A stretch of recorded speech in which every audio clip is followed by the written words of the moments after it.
Hindi ko na guys na pakita yung tinanggal sa lata yung niloto na buri, yung nilabunan tawag dito sa amin. Natanggal na sa lata kasi ayan lata.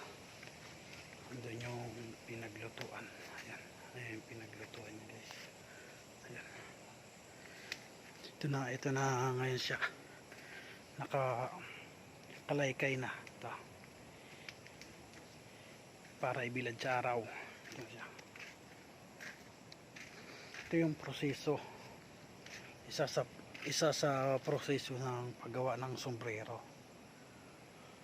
Kakalaykay muna yan hanggang sa bukas niyan ibibilad pa yan sa araw hanggang sa pumuti siya.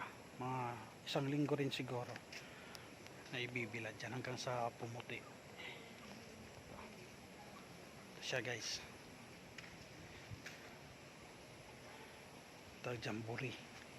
Yan yung ginagawang sombrero o handicraft dito sa Bicol. Ayan guys.